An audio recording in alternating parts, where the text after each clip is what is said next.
all, thank you for being here today. My name is David Collinsworth. I'm the General Manager and CEO of the Brazos River Authority.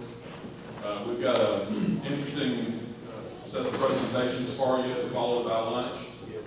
I told somebody earlier, if you're praying for rain, let me know, because we've got just a very few zip codes that we'd like you to pray for. Other than that, stop praying for rain. We've got Aaron's going to show you some data in a minute. If you're a water nerd like we are, it's a little bit overwhelming as far as the rainfall and really what's happened in the last 4 months. So the other really neat thing today is we've got a handful of new presenters that you've never heard from before. You get an opportunity to hear from them, and you get an opportunity to meet our new CFO. She's not new to the BRA. She's certainly new to being our CFO, and she's going to do an outstanding job. I told the group Tuesday that Michelle has a PhD in finance of the BRA, so you'll get an opportunity to meet her and talk to her, and then we'll take questions after each presenter, and then BRA will stick around for lunch and after lunch. So if you've got stuff you want to talk with us about, we can either set up meetings after the meeting, or we can talk today during lunch. So anyway, really glad you're here. Our first presenter is Tiffany Malzahn. She's going to talk to you a little bit about an initiative that we've been kicking off over the last year that we're doing in Lake Basin Kingdom, and hopefully over the years that will grow into some of our other reservoirs. So Tiffany, take it away. You want to hold it? Okay. I'll be real quick, because we are in the earliest stages of contract negotiation on this one, but basically the project is a comprehensive water quality modeling project at Basin Kingdom Reservoir. The goal is to have a tool that helps us make decisions regarding watershed management and how to best protect the reservoir water quality. Basin Kingdom is the only DRA reservoir that is currently under an EPA approved nutrient standard.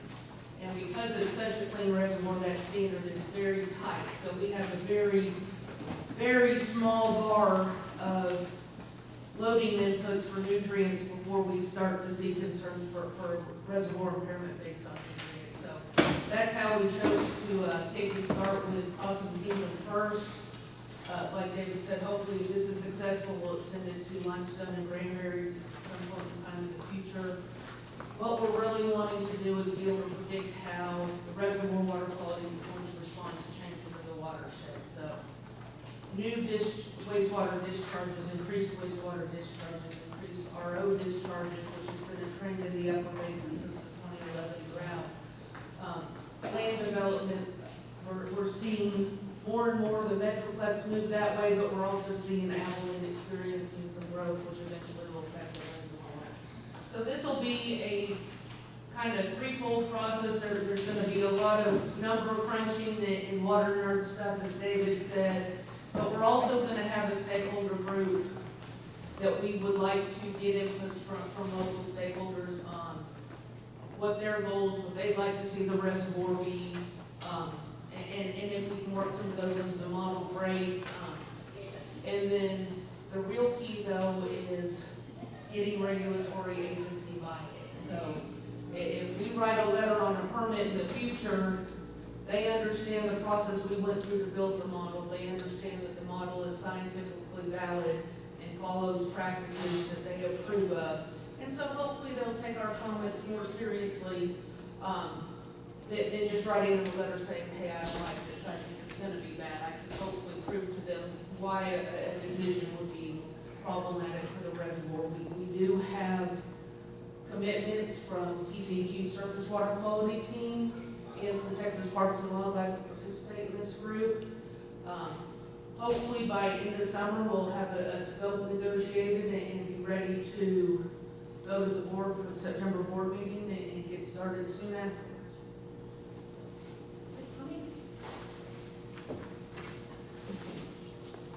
Any questions for Tiffany before I let her sit down? So to connect the dots here, the missing pieces, while the Brazos River Authority owns the reservoir, we are not a regulatory agency.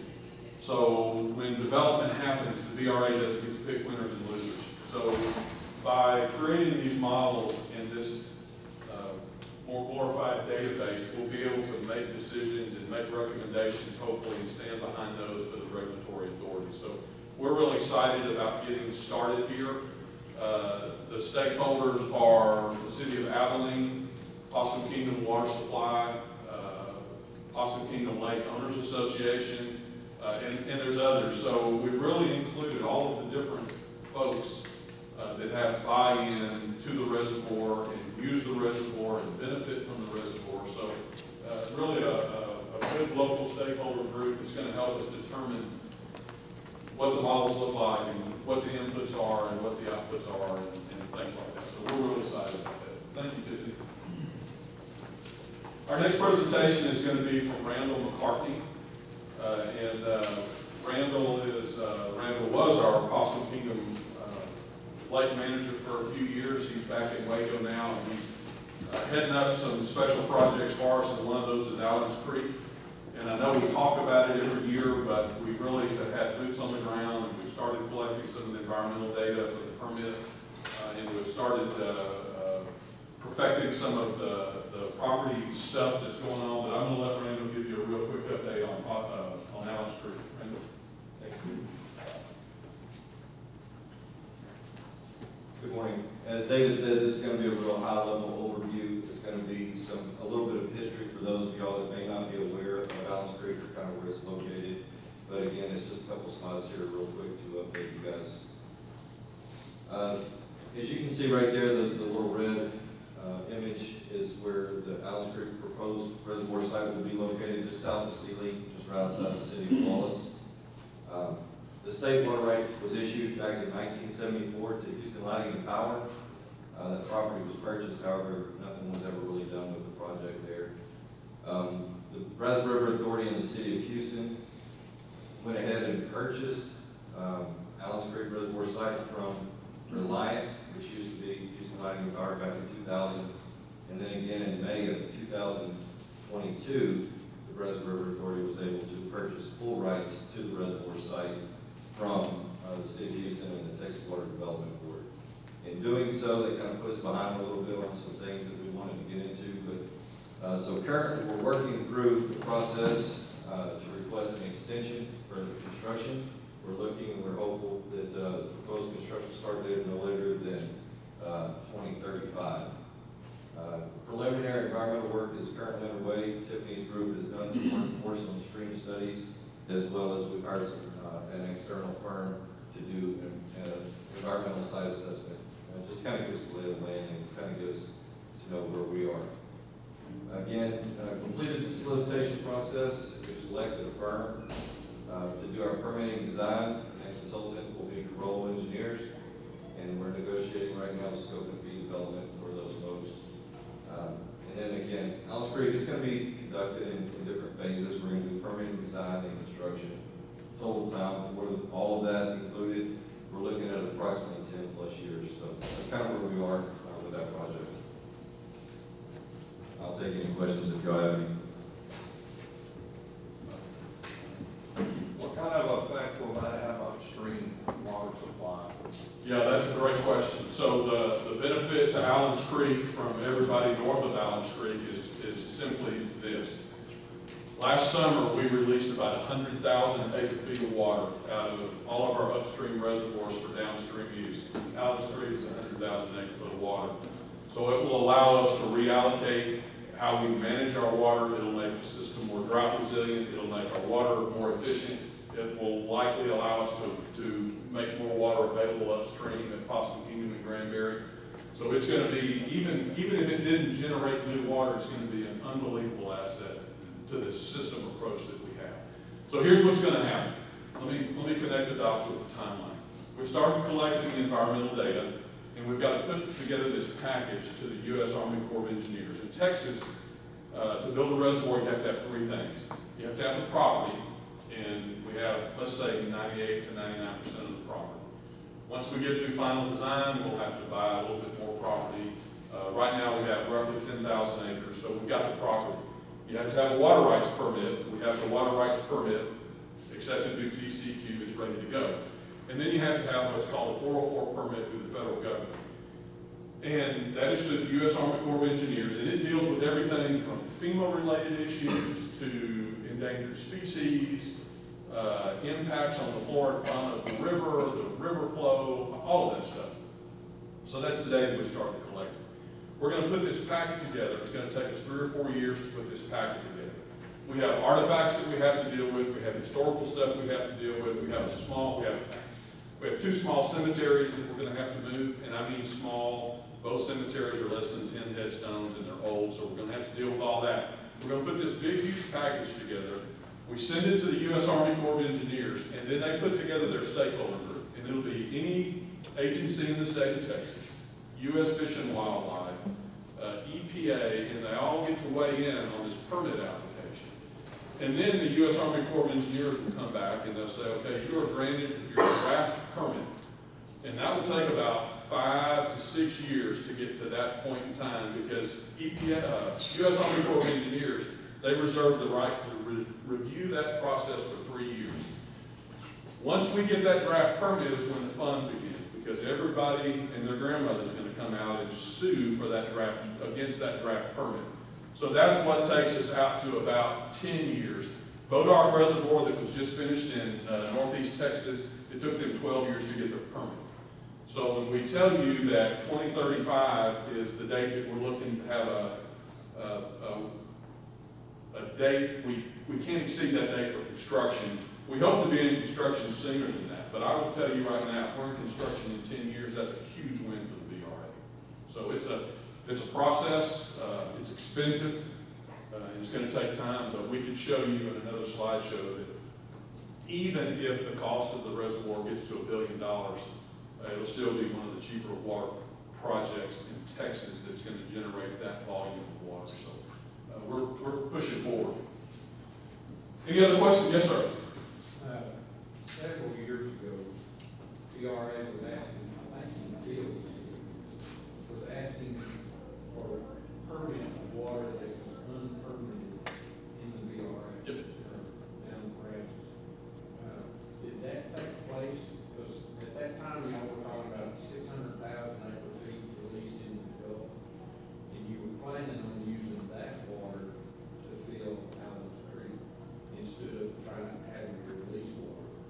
Is that still the game plan, or did it get turned down? Go back to your Allen Street map. So that's a great question.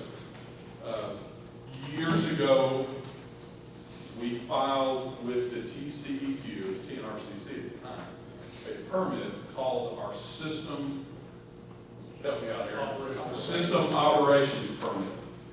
And basically what it said, what it asked for from TCEQ was the BRA has modeled the river, and we think there's more water in the reservoirs and in the river than TCEQ has given us credit for. So we asked for additional yield, and we fought that battle, not with TCEQ, we fought that battle with folks that protested and sued. And TCEQ granted us the permit, let's just say for a couple 100,000 acre feet of water. I think it's roughly 380,000 acre feet of water. And then we went through a process of modeling that water to determine what was firm yield that we had confidence in selling to our customers. And firm yield is the key, because firm yield means that that water is available in multiple years of a drought.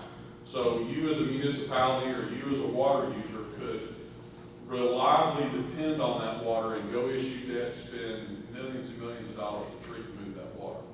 So the permit was granted, and what we decided was we had confidence that we could sell roughly 100,000 acre feet of water, and we did. However, that water has nothing to do with the water right permit of Allen's Creek. And the water right permit of Allen's Creek was granted to BRA prior to that system operations permit. But what the question was getting at also was, how do you fill Allen's Creek? And if you'll notice, Allen's Creek does not dam up the Brazos River. Allen's Creek is going to be an off-channel reservoir where we're going to scalp water off. So during different flow regimes of the river, we're going to pump water out of the main stem of the Brazos, fill Allen's Creek, store 100,000 acre foot of water, and then the next dry summer that we have, like last 2 summers, that would be the reservoir where we release water out of first. that tie it all together for you? Yes. Okay. So the two are independent of each other, but the system operations permit will help, but we're gonna scalp water off the main stem, and pump it into Alice Creek, which provides a whole new set of problems because you gotta deal with sedimentation and debris and all that other stuff. So anyway, that's part of the engineering and design. Good question. Any more about Alice Creek? You have condemnation rights on that last 1 or 2%. We as an organization, we have the ability to condemn. That's correct. That's absolutely. We haven't in 30 years, but we have that capability. Yes, sir. Okay, Peyton, you want to come up? So our next presenter is Dr. Peyton Lisenby. Peyton, and you're going to hear from Aaron, both are really glad that the 14-day forecast has no rain in it.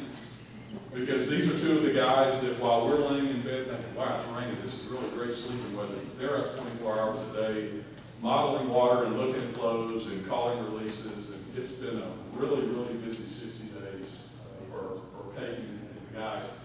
But Peyton's going to give you an update on some stuff we're doing with the federal government, U.S. Army Corps of Engineers, looking at reallocation of Lake Whitney. Peyton? Good morning, everyone. So, let me give you kind of a brief overview of our efforts thus far in a collaborative effort we've undertaken with the U.S. Army Corps of Engineers to examine the feasibility of reallocating the existing supply of water in Lake Whitney to create a larger portion reserved for water supply purposes. Okay? So, Lake Whitney is a core reservoir, it's a multi-purpose reservoir, and it already has existing allocations, right? As most multi-purpose core reservoirs do, there's a substantial amount of flood pool that's available. Below that, there is a conservation pool, and at Lake Whitney, this conservation pool has proportionally been divvied up between a few different uses, okay? BRA has some water supply in this conservation pool, not a lot, about 10% of the over 600,000 acre feet available, about 10% of that is water supply. So we have a state water right for it that we utilize as part of our water supply system. The remainder of the water is reserved for hydropower usage, whether that is simply to provide hydraulic head, hold water up at a certain elevation, or to provide water for generation. The water that's held up then flows through the turbines and generates electricity. So there's two current uses within the conservation pool, water supply and hydropower. What this study is aimed and focused at looking at is there a better way to allocate those uses? Is there a better way to set aside and divvy up the volumes to create maybe a more efficient utilization of the reservoir? So currently, we're working with U.S. Army Corps of Engineers. It is their project. Corps of Engineers performs the feasibility study to determine how reasonable it is to reallocate this supply. Brazos River Authority is the non-federal sponsor. We're the cheerleaders. We also kind of help them pay the bills. And then there are many other stakeholders, namely the stakeholder that's responsible for the hydropower allocation. And that is SWAPA, Southwestern Power Administration. They're the ones that hold, they're a federal agency, and they're the ones that hold a contract with the Corps of Engineers to keep all that water available for hydropower use. Okay?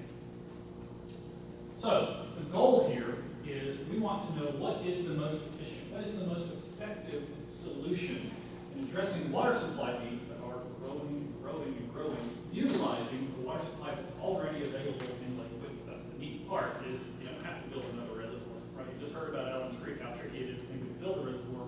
This water's already there. Is there a better way to divvy it up? What's the most effective way to do that? Now, there's going to be more than one answer to that question.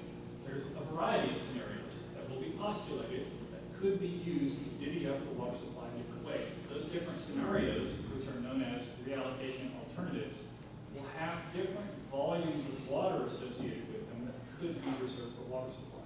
So a big part of the study is, what are the different volumes of water available?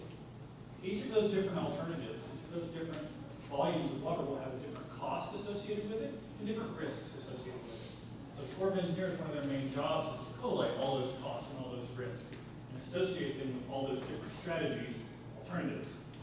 for reallocation. And then, at the end of all that assessment, we're gonna have to pick one, and that's identifying the most feasible approach, right?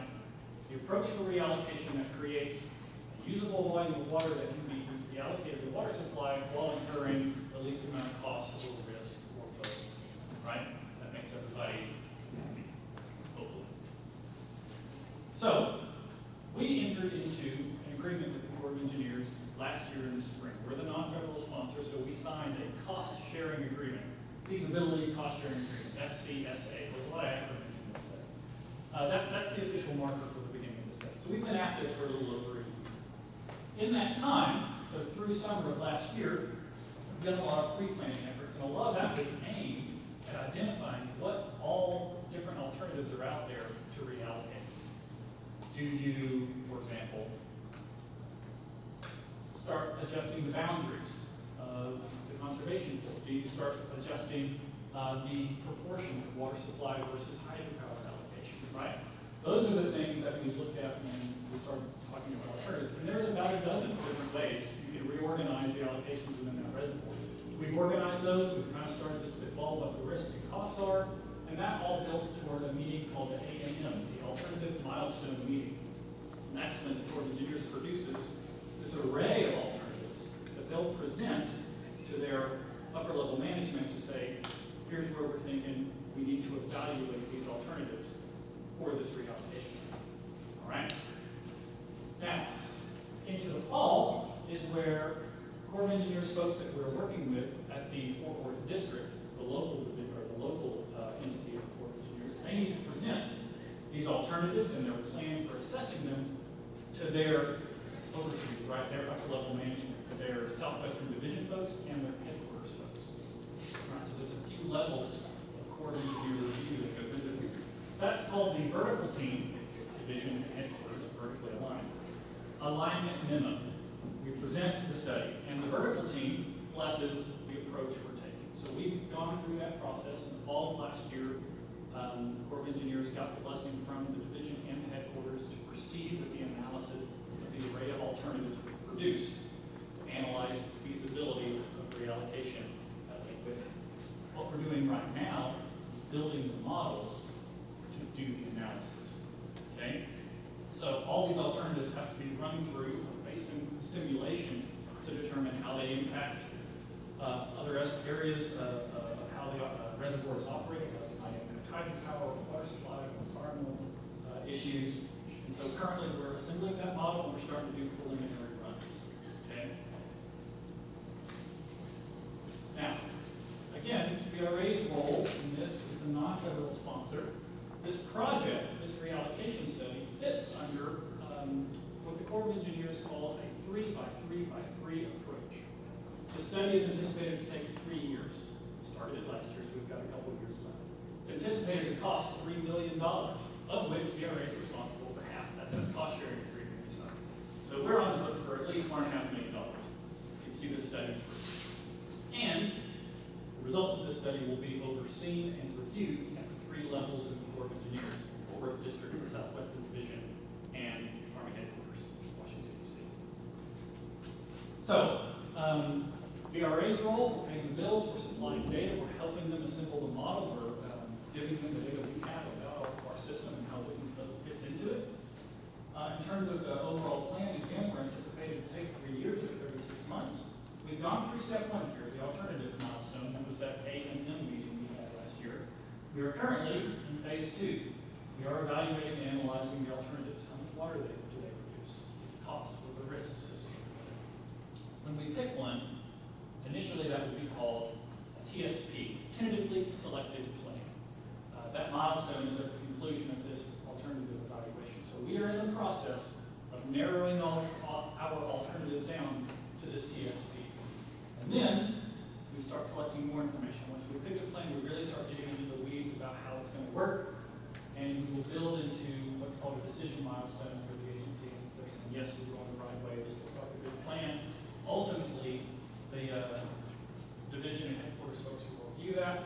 And we are going to build toward, at the end of this 3-year project, a final report that will present the alternative that was selected, why it was selected, what the allocation looks like at the end of that, what the costs associated with it, what are the risks associated with it, all right?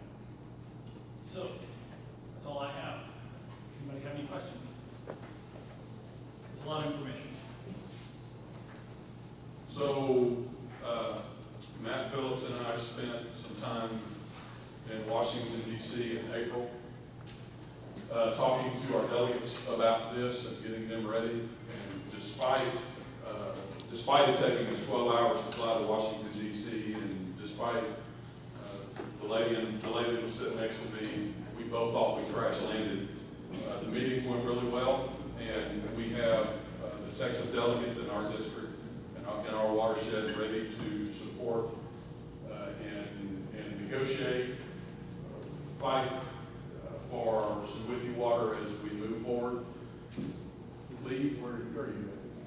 I could see something like this being the development of water that's piped into Williamson and Bell County, just depending on the volume and what, and that's another reason this Bell House pipeline becomes so much more important to connect those two lakes.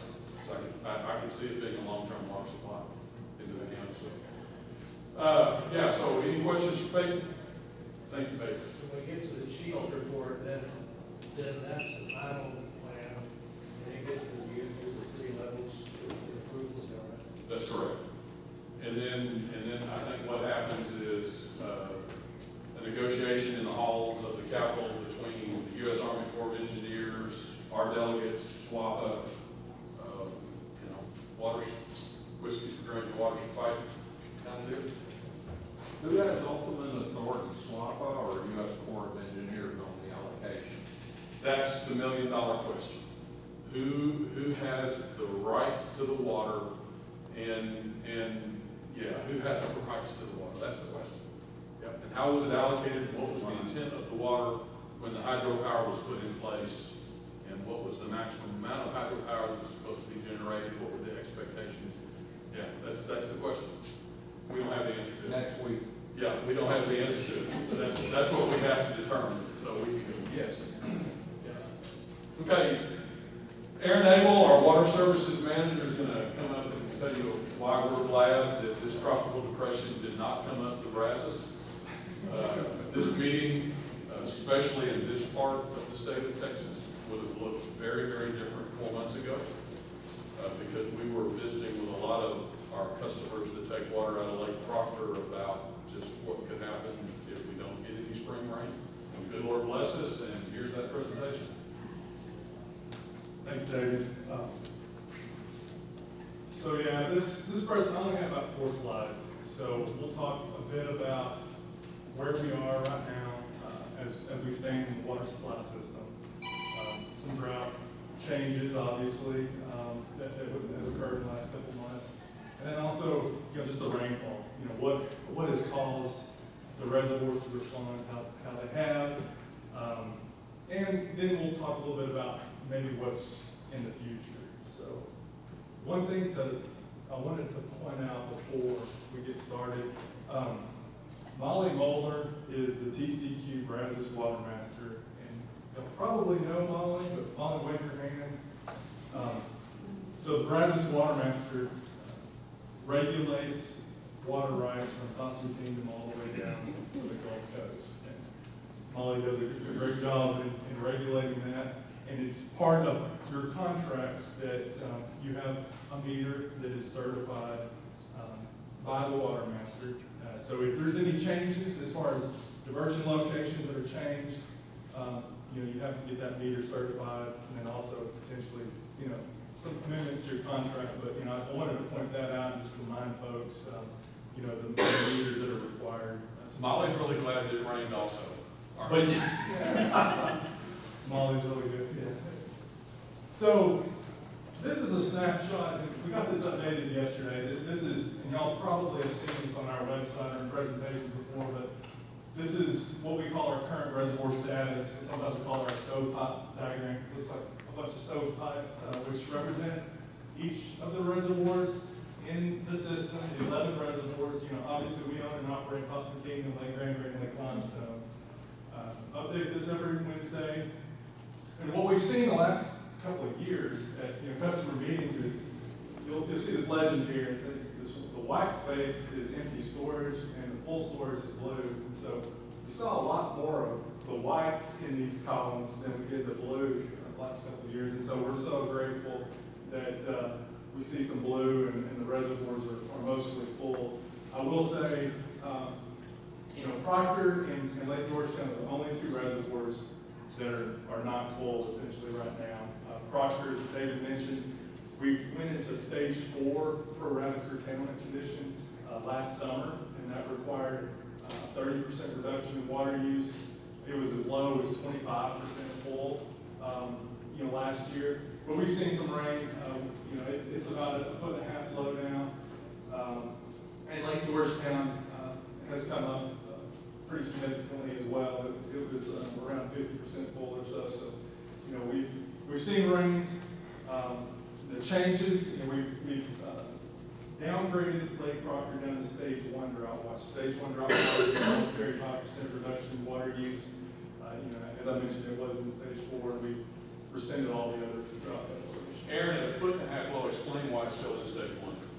Yeah, so a lot of times we make decisions on when we are in a drought stage because of the time of year. And so while we're maybe a little bit above the stage 1 drought trigger, the reservoir is going down, and it's likely, potentially if we're dry in the next 60 days, it will reach the stage 1 trigger. So we're staying in stage 1 at Lake Proctor because of that reason. And, hopefully we'll, as David mentioned, we don't need much rain, but, a couple of areas we do, and it'd be nice. So we'll see. We'll talk a little bit about the forecast in the next couple of slides. As far as the observation, the observed precipitation year to date, this is a map that the National Weather Service produces, and they have a great website. But this is the legend of the rainfall, observed rainfall from January 1st through June 12th. And you'll see, these reds and oranges, you're talking about, 35 to 50 inches around Lake Limestone. And that was, you all know probably what we typically get in a year. It's anywhere from, roughly 30 inches from Possum Kingdom to maybe 50 inches at Lake Limestone for a whole year. And we saw 50 inches at Lake Limestone really in about 6 weeks. So that's how much we received. It caused in the evening of May 1st into the morning of May 2nd, we saw about anywhere from 5 to 17 inches of rain in the Limestone watershed. Caused a record flood event. We had 78,000 cubic feet per second that had to be released to protect the dam. The lake level rose, over 2 feet above top of conservation. So that was a significant event. Thankfully, we haven't seen that as much, this heavier rainfall as much in the upper basin, but we have definitely seen enough to keep the reservoirs full. And we'll talk a little bit about how much of this observed rain is relative to what we normally see. All the other areas that are, tan to yellow to even green, we're still seeing 20 to 30 to 35 inches even in the other areas. So we've seen a lot of rain, and many times way more than what we typically see over the period of the first 6 months of the year. So the year-to-date percent of normal precipitation, you can think of this as there's a certain amount of rain that falls from January to June.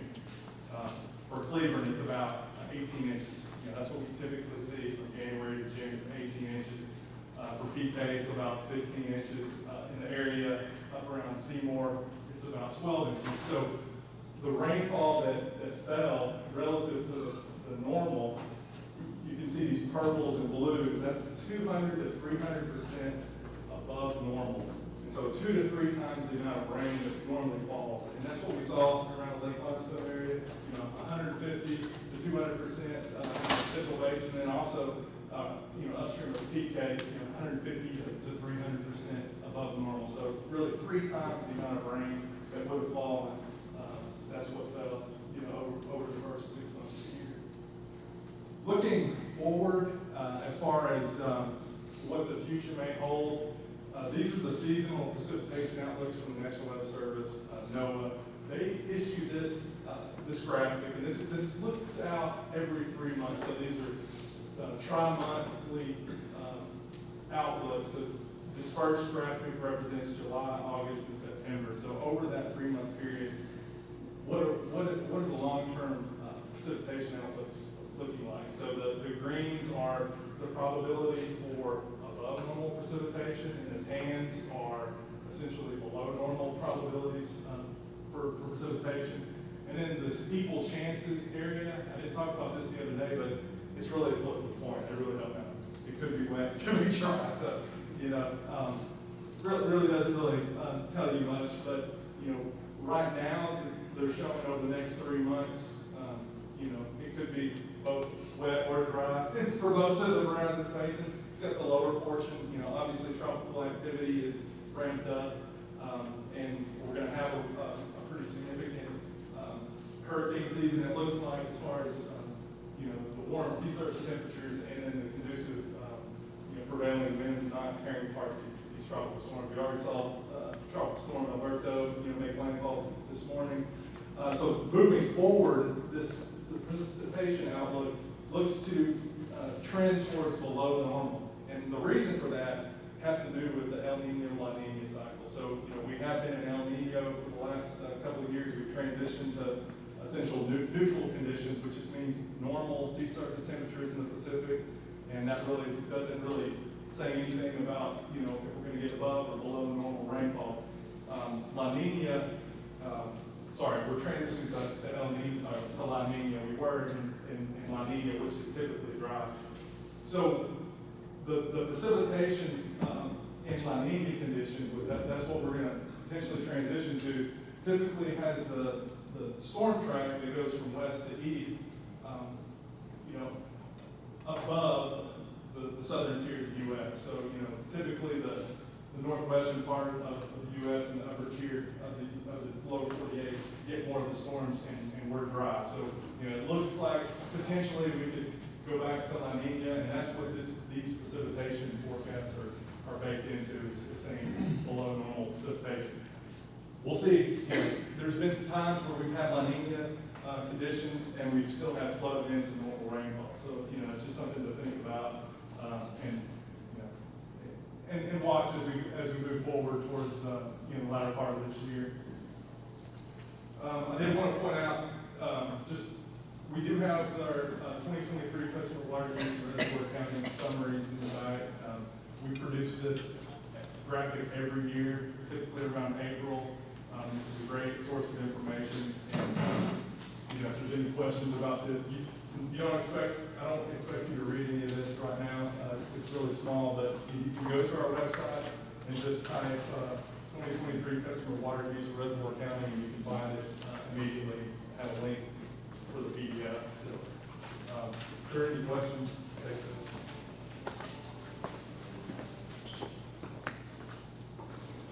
So if you have questions about water reporting, water metering, water contracts, releases, all of that stuff, you can reach out to Aaron. And he'll give you, his shop will give you the right answers. Any questions for Aaron? Okay, so also, I've seen a few of you take photos. This will be on this presentation, these slides will be on our webpage, and we'll also have a video recording on our webpage of the meeting too, if you want to go back and verify something. So here's kind of what's next. We are putting the final touches on our budget documents. It'll be mailed out to our board of directors, and then we will present this budget to our board of directors the last Monday of July. It's a public meeting. You're welcome to watch on YouTube. You're welcome to come to the meeting and ask our board to consider adopting this budget. Two of our board members are here. Our tie to the government is that the governor appoints our board of directors, and they serve 6-year terms. Rick Huber is on our board. He's here. And Jim Lattimore are two of our directors that are here at the meeting. We appreciate their support in being here. Introduce yourself to them. If you have questions for them, feel free. So that's kind of the process that we go through after we mail you the letter with the system rate, and then we have this presentation and talk about it. So I know as a utility, each of you have your own challenges, and I know that what we do weighs into your challenge. I get that. And because of that, we spend a tremendous amount of time scrubbing our projects, putting into place risk assessment so that we're not doing projects that we don't need to do. Because we understand that we have an uphill battle with a lot of our projects. And 25 years ago, we sat here and we said we've got millions, hundreds of millions of dollars worth of projects. Now we have billions of dollars worth of projects. And you may fall in one of 2 or 3 categories. You may be sitting there scratching your head trying to figure out how in the heck you're going to deal with all of this growth. And you may be sitting here thinking, well, we don't have any growth, but we've got new EPA rules, we've got expansions, we've got old pipes, we need new schools, we need new roads, and we get that, and we understand that. And our challenge is we have kept our water rates so low for so long that now we have billions of dollars worth of projects to do, and we have to be somewhere in 10 years to where when we issue debt for Allen's Creek, that we have a rate structure that will allow us to go out and issue that type of debt and do those projects for Water for Texas. So it's a balancing act, it's a timing act. Michelle is going to show you some rate projections, and those rate projections are based on the timing of what we think projects are going to happen. If projects happen slower, then those rates look different going further. But I wanted you to hear from me that we know that you have a lot of financial challenges too. So we're going to continue to work with you and talk to you and communicate and try to figure out what's the best way to do some of this stuff, because we have a lot of stuff to do. Standing before you is Michelle Giroir. She is our new CFO. She's replacing David Thompson. It's actually retiring at the end of the month. David bought him an RV, and he's headed somewhere between here and Seattle and all over the world to see grandkids and that stuff. So we're really appreciative of him and what he did for the PRA.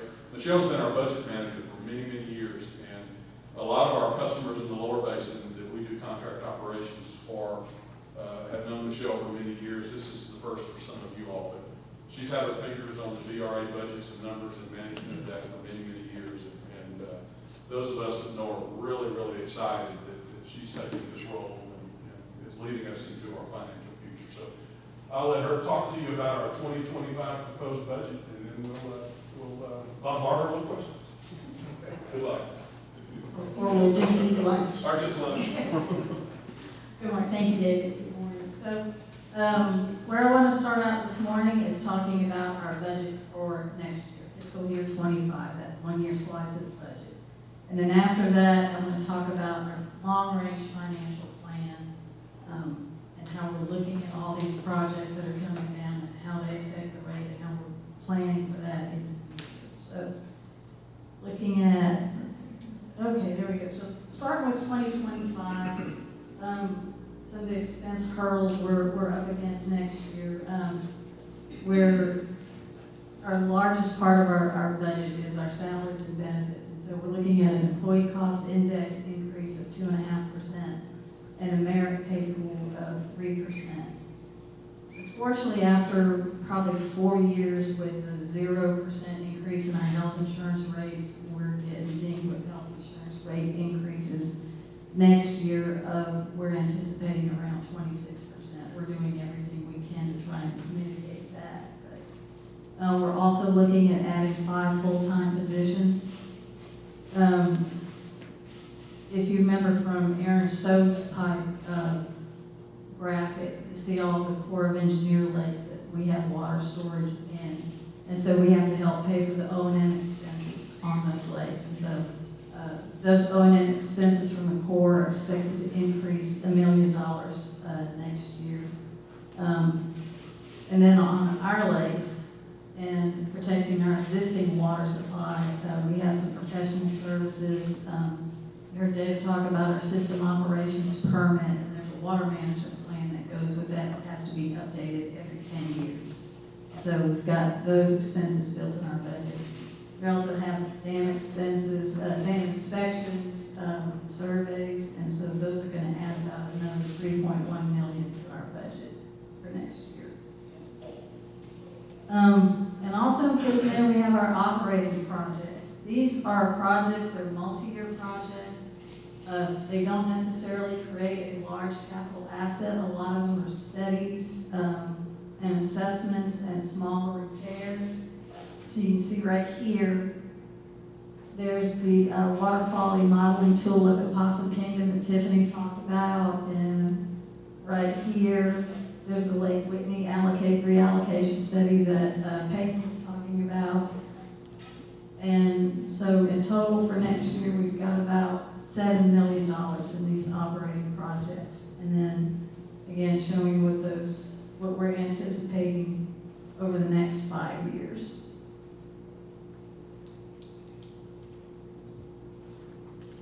So that's our expense structure. So now we're looking at revenues.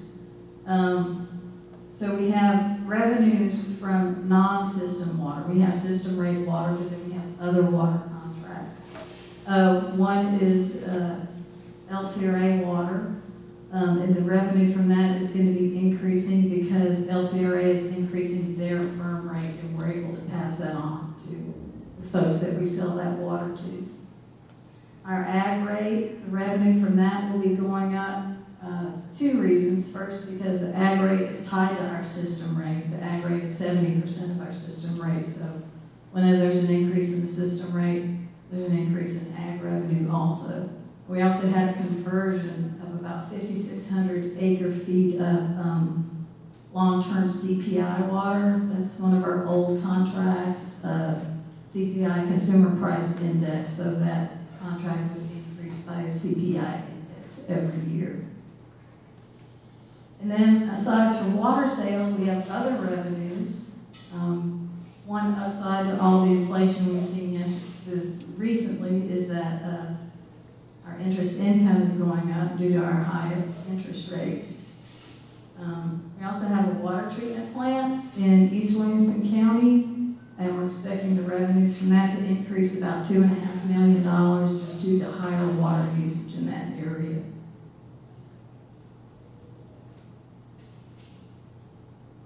And so now, here's how we calculate our system rate. We take all of our water sales revenues from our non-system sources and then just other water supply revenues to get our total revenues there. We subtract our expenses as our O&M expenses. We have debt service that is subject to coverage and debt service that is not subject to coverage. And then we have the operating projects that we looked at just a minute ago. And we get our total expenses. And then we have to add in our debt coverage ratio, which is set at 1.3. And then we also have contributions to our rate stabilization reserve fund. And I'll show you what those are used for in a later slide. But that gives us our total financial requirement. And we divide that by the number of billing units, which are acre feet, that we have under system rate contracts. And that gives us our system rate.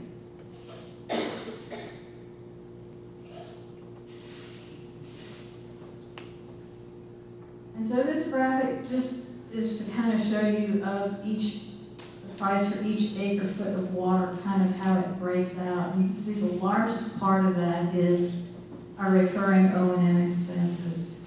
And we have debt service, then we have our operating projects, and we have a little yellow sliver here for coverage, and then our contribution to our rate stabilization reserve.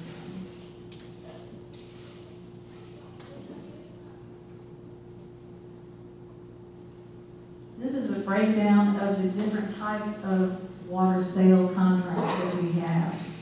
You can see most of our water is in our system rate contracts, and then we also have ag contracts.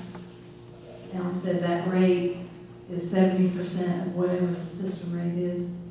We also have some older contracts that were from, back in the 90s and earlier. We have some two-tier contracts, other fixed price, some electric utility water, and then this is the LCRA water that we talked about.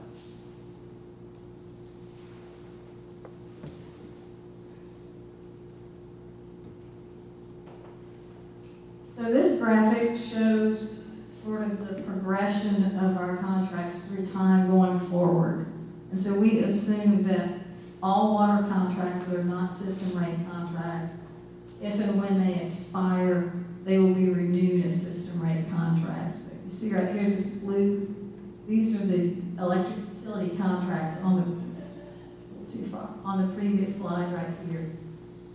Those contracts are going to expire in 2030. So they're going to go from utility rate to system rate. We have our 2 tiers, our ag and our Colorado Basin water.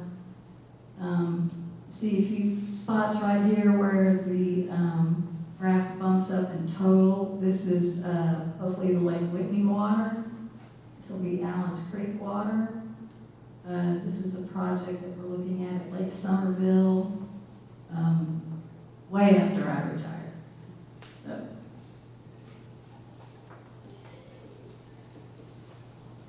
And so this is just an overall look at all of our lines of business. So we've been talking about the water supply system, but we also have a cost reimbursable component, and those are the water and wastewater treatment and a water conveyance, water pipeline that we operate for customers. Really has no effect on the water supply system or the system rate, except for the fact that we collect a management fee on those. It helps to offset our system rate. But on the water supply side, you can see we're expecting beginning reserves of about 105 million, revenues just short of 80 million, our O&M expenses, debt service, and operating projects. That'll give us a surplus of about 4.6 million. And then we're looking at reinvesting 38 million of that into capital projects. We're going to talk about on a later slide. So at the end of fiscal year 25, we're looking at having ending reserves of around $72 million.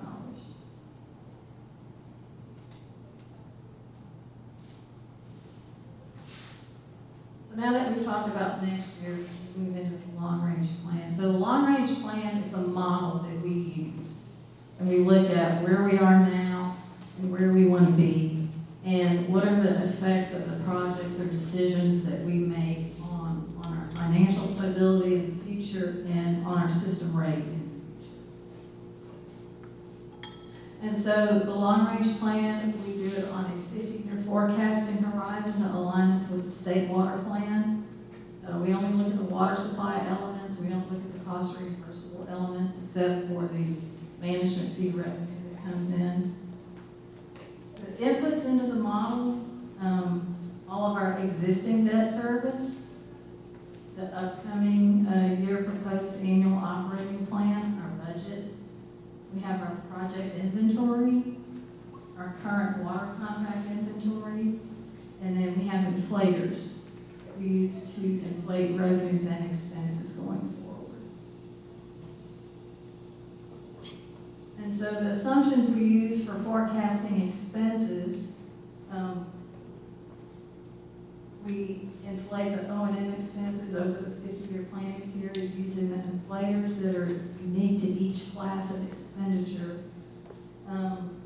We reevaluate those inflators every 5 years. We look at them and say, 5 years ago, we said in 2025, salary and benefits were going to be here.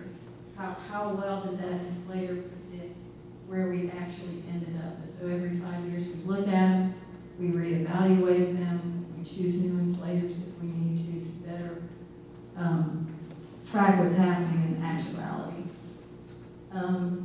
Expenses for new operations, for instance, Allen's Creek, we have those coming into the model in the year after the project is completed. We also make manual adjustments for any future events we know.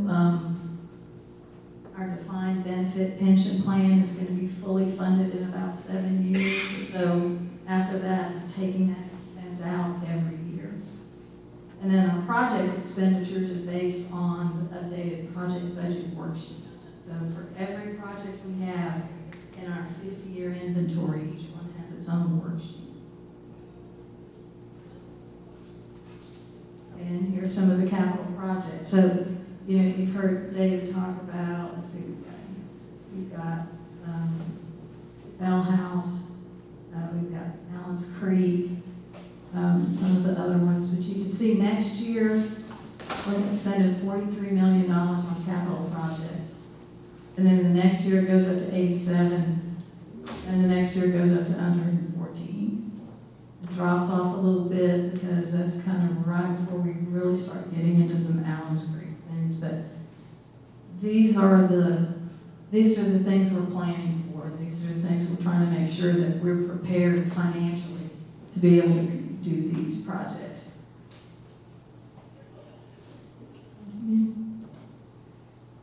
So this is just a graphic of our projects based on the nature of them. You can see we've got blue, new infrastructure, water distribution, infrastructure maintenance. It's protecting the infrastructure we have, the water we've already got, and then in the yellow is new water.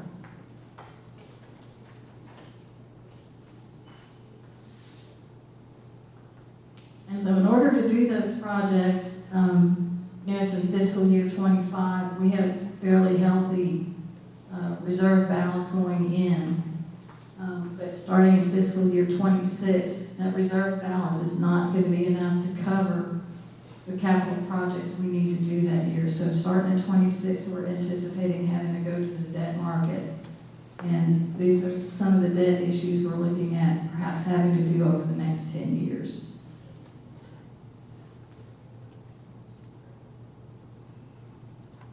More than likely, most of that debt will be subject to coverage.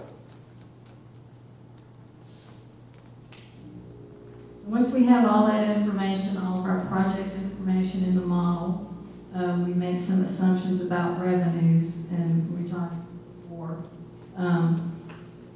that we assume that all of our non-system water contracts will convert to system water contracts when they expire. We assume that the ag is going to renew as ag. Revenue from new water created, so for Lake Whitney, the year after completion of Lake Whitney, we have built the sale of all that water into the model, the same thing with Allen's Creek. And once we've done all that, we go through a process that we call balancing the model.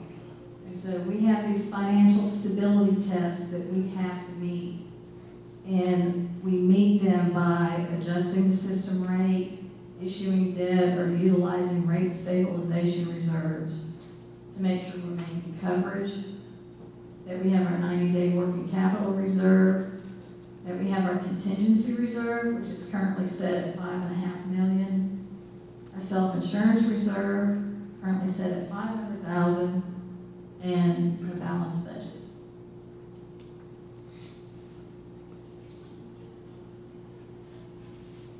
And so this is a look at our projected year-end reserve balances and what their composition is. And so the contingency reserve fund, we talked about the $5.5 million down here. The self-insurance fund. The green is our 90-day working capital, and you can see over time maybe that's increasing because as our O&M expenses are forecast to increase over time, that 90-day working capital reserve is also going to increase over time. And the purple is the rate stabilization reserves. And so you see, it's really big here in 25, and then it goes way down. And that's because we're going to use a lot of that in 2025 to do capital projects.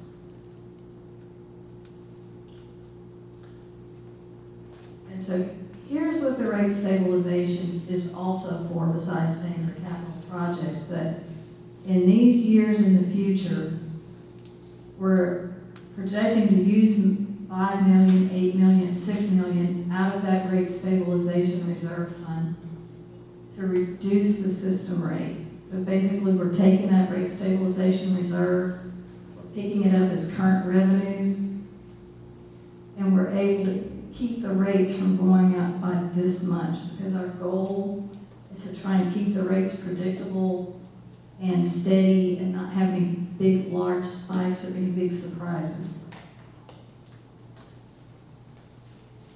And so the slide, everybody's been waiting. So this is our projected system rate out the next 10 years. So next year, we're looking at $99.50. We're keeping all the increases below 7%, going out into the future, but you can see it increases. And like David says, we have, our rates are low, and to do the things we have to do, this is what we have to do.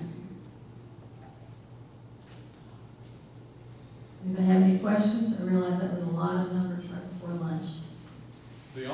One of the things that's not in the budget, because we don't budget for it, is the sale of interruptible water. So when we sell interruptible water and have a couple of, let's say, a couple of $1 million of additional revenue, that goes into that rate stabilization fund also. We made some interruptible water for this summer late because of the drought. Interruptible water is a product that we sell at the end of a year because right now in the Brazos Basin, so little of our water is used on an annual basis. I can see a time in 15 or 20 years where so much water is used on an annual basis that we do not have interruptible water to sell. But that's just a factor of growth and how water is used. So if you have more questions about interruptible water, Aaron can talk to you in detail about how we come up with safety factors and determine what's interruptible. Anyway, any questions for Michelle? Is that a bond rating on the debt, future debt, and what's your bond rating? So our bond rating is AA right now. Okay. We don't sell enough debt. You saw that 0. Right, We don't issue enough debt to have a AAA. right. Once we start selling more debt, the way we manage our debt, I think it will get to a AAA. There's only a handful in Texas that do. So that's kind of where we are. And these numbers aren't too absurd for folks doing billions of dollars worth of projects. We've just been able to cash fund so much in the past. So, any other questions? Again, this will be on the internet.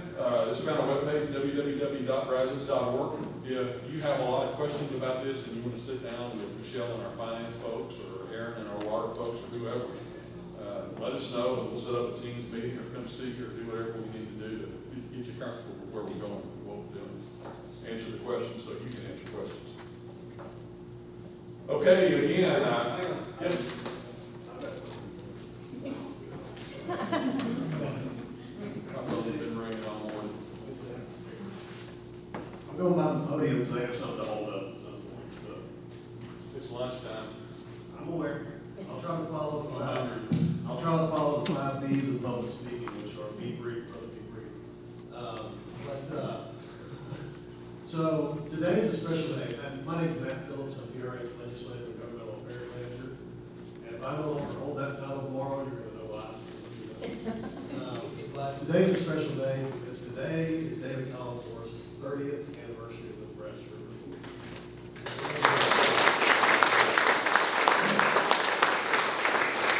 It's funny, I was actually texting with David yesterday because I knew today was his anniversary, and in that text conversation, I reminded him how old I was 30 years ago.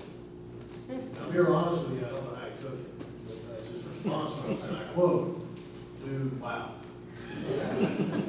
Birdie's still out there, but. Birdie's still out. To be with one organization for 30 years really is pretty uncommon. You don't see it that much nowadays. People change jobs like they change their clothes. So, and to devote 30 years of your life to an organization with a mission like PRA really, really is special. And in his 30 years, David's worked in pretty much every aspect that you can work in PRA. He's been working on our environmental team, business development, he's done project management, he's managed our operations as our central Basin regional manager, all before eventually becoming our GM. Everything he's done has contributed to our success and the good work that we do at the Brazos River. So David, we just wanted to take 1 minute to recognize you, to thank you for everything that you do for us. Thank you for everything you've done and continue to do for the PRA in the state of Texas. And we all cheered you. And we got you a t-shirt. And David's a big bass fisherman, so it's got a guy fishing on it, and it says, "Happy 30th work anniversary. We're really lucky." Congratulations.